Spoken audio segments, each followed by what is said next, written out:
Hello and welcome to the Global Church Project. I'm Graham Hill. Jo Saxton is the director of 3DM, a movement with a passion to change the world by putting discipleship and mission back into the hands of ordinary people. Her responsibilities include leadership of 3DM Stand, a new initiative equipping women for leadership and influence wherever God has placed them. Originally from the United Kingdom, Jo Saxton planted missional congregations there amongst college students and young adults.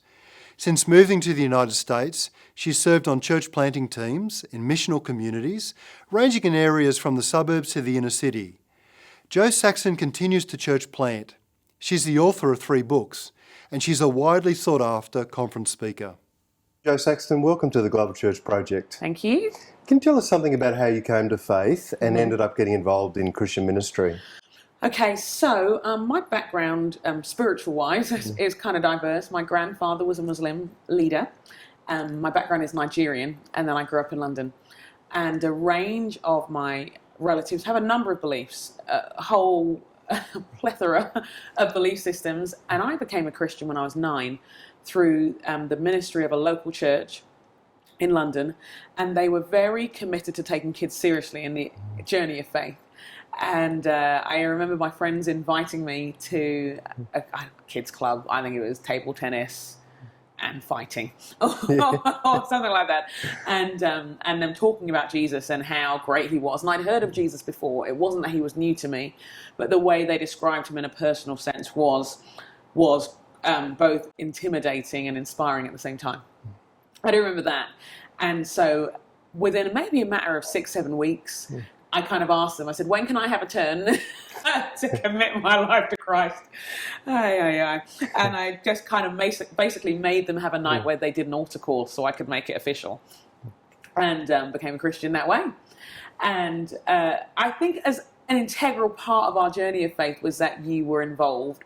So from a very early on in being a Christian, we were talking about missions, we were talking about sponsoring missionaries, we were talking about different ways in which we could get the gospel around the world, even though we were like these 9-year-old, 10-year-old kids in inner city London. So there was always a sense in my mind that there was a calling to something more. In your book, More Than Enchanting, you talk about the central role that women have played in the history of the church. Yeah. Can you give us a bit of a snapshot of the centrality of the role that women have played in the history of the church? I mean, I think it's almost, where do you want to start? Yeah. I mean, do you start at the resurrection, where a woman whose testimony wasn't valid in a court of law is the one given the task of telling the disciples that Jesus is risen? Or do you start at the early church, whether it's Eunice and Lois, the mother and grandmother of Timothy, who disciple one of the most incredible leaders of the New Testament? Or whether we start with Lydia, who is this businesswoman who welcomes the church into her home and is the gateway to Europe. And you see this whole, and then there's Priscilla and Phoebe and Nympha and Chloe, these oikos, these household leaders doing all these insane things, or Joanna, Susanna and Mary. And if we went even into the Old Testament, you see the prophetesses and these women who have these significant roles. And then you look at all these women throughout church history, many of whom have escaped my mind at this time. But whether it's a Susanna Wesley or a Catherine Booth, or whether it's some of the Celtic abbesses, and you see that when we acknowledge and recognize and invest in the sheer range of gifting, the sheer range of potential, the church is propelled forward by that. And it's a really exciting, invigorating thing. And I think it's a story that we need to tell, because we need to see ourselves in the big story. We need to see women in the story, because otherwise you have women doubting that they have a contribution to make in the story. I can't remember who said it, but there's this phrase, you can't be what you can't see. And when you don't see it, you're filled with self-doubt. What do you think are ways that women can discover or rediscover their gifts and their talents and their contribution to the life of the church? Yeah. I often encourage women to look at a number of things. I tell them to look at the characters in the Bible. I say, have a look at Deborah, have a look at Esther, and I kind of go through a list and say, come back and tell me who inspired you and why. Because I do feel it's important to see yourself in the context of the Bible. I get them to think through being made in the image of God, and to say, what if your gifts weren't a concession? And what if your personality, I think, what if your mentality, particularly those who are strategic thinkers and kind of big goals, what if that wasn't a concession but was actually part of the heart of God for you? I get them to look at the whole thing of the Asa in Genesis 2:18 and the helper, and it being a combination of these words, meaning to rescue and to save and to be powerful and strong, and saying, what if your strength, if strength was feminine? What if this is how you're wired, and it's just you being your father's daughter? And often I just leave them with those questions for a while, because that messes up your head for a good while.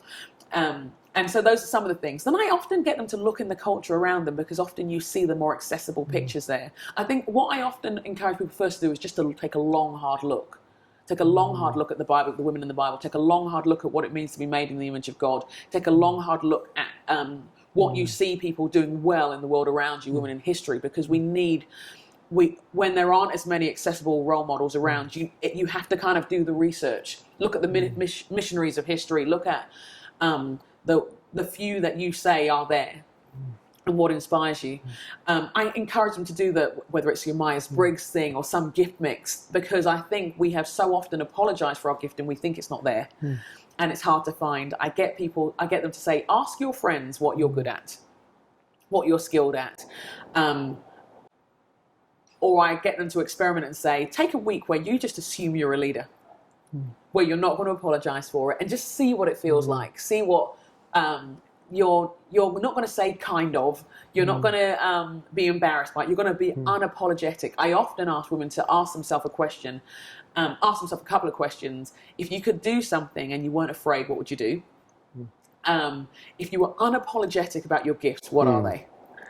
Because I think that is honestly the biggest battle. Because often they work hard, they're really skilled, and often they've taken a path of working hard in the hope of getting some recognition, and then just feel really frustrated when someone pats them on the back and says, "Great, I'm really glad you do this for me," instead of realizing that sometimes you have to articulate what you're about. And so those are some of the ways I really encourage women.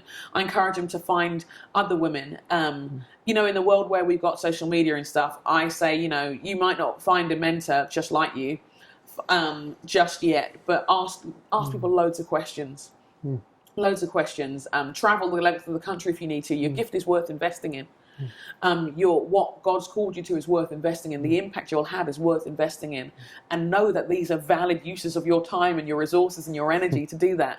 I get them to read, but often I find them encountering people is a really important thing. Men and women who affirm their gift, who affirm what they bring to the table, and then I'd say find a place where you can practice it.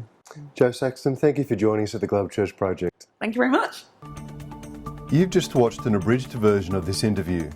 For the full interview, plus resources for churches and colleges and universities, please visit www.theglobalchurchproject.com.